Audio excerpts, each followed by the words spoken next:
नमस्कार साथीहरू, स्वागत छ तपाईलाई रिभ्यू टाइम्समा। आज हामी कुरा गर्न गइरहेका छौँ नेपाली टेली श्रृङ्खला भुन्टीको एकदमै प्रतीक्षित र धमाकेदार भाग 325 को बारेमा। आज आएको एपिसोडमा यस्ता ट्विस्ट र टर्नहरू आएका छन् जसले तपाईहरूलाई स्क्रिनमै टाँसिएर बस्न बाध्य बनाउँछ।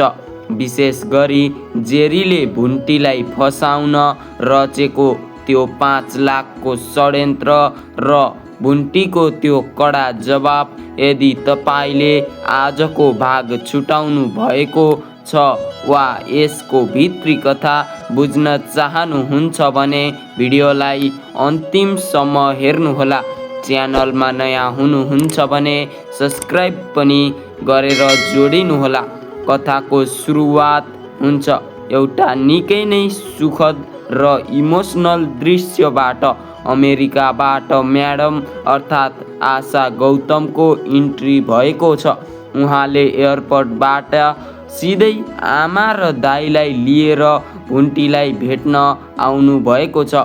म्याडमले भुन्टीका लागि थुप्रै उपहार, लुगा र गहनाहरू ल्याउनु भएको छ, जसले गर्दा धेरै समयपछि भुन्टीको ओठमा साँचो मुस्कान देख्न पाइन्छ।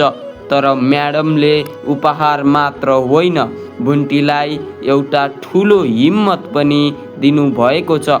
उहाँले भुन्टीलाई अब भूपेन्द्र जस्तो पापी मान्छेलाई बिर्सिएर डिभोर्स दिएर आफ्नो अधुरो पढाइ पुरा गर्न र यो समाजका लागि एउटा उदाहरणीय महिला बनेर देखाउन हौसला दिनुहुन्छ। यो दृश्यले साँच्चै नै मन छुन्छ। तर साथीहरू, जहाँ सुख हुन्छ त्यहाँ भिलेनको इन्ट्री त भइहाल्छ। अर्कोतर्फ भूपेन्द्र ओछ्यानमा थला परेको छ। ऊ न त ठिकसँग हिँड्न सक्छ न त बोल्न सक्छ। तर उसको र जेरीको मनको पाप अझै मरेको छैन। भुन्टीले अदालतमा अंश मुद्दा हालेकी छिन् र भूपेन्द्र कसरी हुन्छ भुन्टीलाई 1 रुपैयाँ पनि नदिई डिभोर्स दिन चाहन्छ। यसैका लागि जेरीले एउटा निकै नै घिनौना खेल रचे। उसले 5 लाख रुपैयाँको लोभ देखाएर आफ्नो एउटा चिन्जानको केटालाई भुन्टीको पछाडि लगाउँछ। योजना के त? योजना यो हो कि त्यो केटाले भुन्टीलाई प्रेमको नाटक गरेर फसाउने, उनीसँग नजिस्किएको भिडियो खिच्ने र अदालतमा भुन्टीको चरित्र खत्तम छ भनेर प्रमाण पेश गर्ने, ताकि भुन्टीले कुनै अंश नपाओस्। तर जेरीले सोचे जस्तो भुन्टी सोझी र लाटो कहाँ छिन् र त्यो 5 लाखको लोभी केटा बत्तीको बिल बुझाउने बहानामा भुन्टीको घरभित्र छिर्छ। कहिले चक्कर लाग्यो भन्छ, कहिले आँखामा ढुङ्गा पस्यो भन्दै नाटक गर्छ र भुन्टीको हात समात्न पुग्छ। भुन्टीले उसको खराब नियत 1 सेकेन्डमा बुझ्छिन् र ढिलो नगरी गालामै एक कडा झापड बसाइदिन्छन्।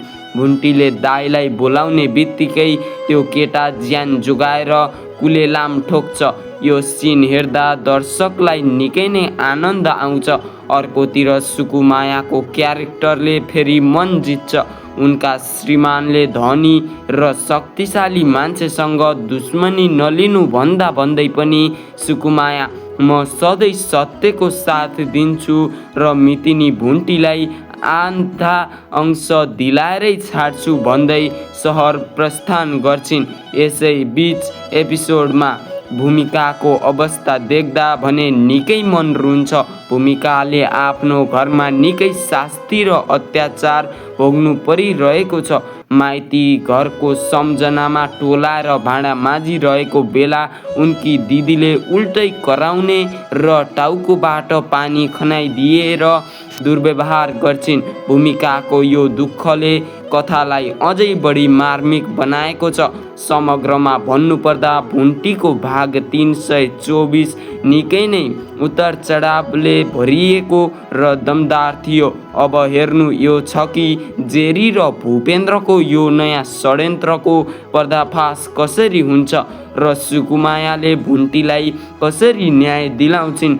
साथीहरू, तपाईहरूलाई आजको यो एपिसोड र भुन्टीको त्यो कडा झापट कस्तो लाग्यो?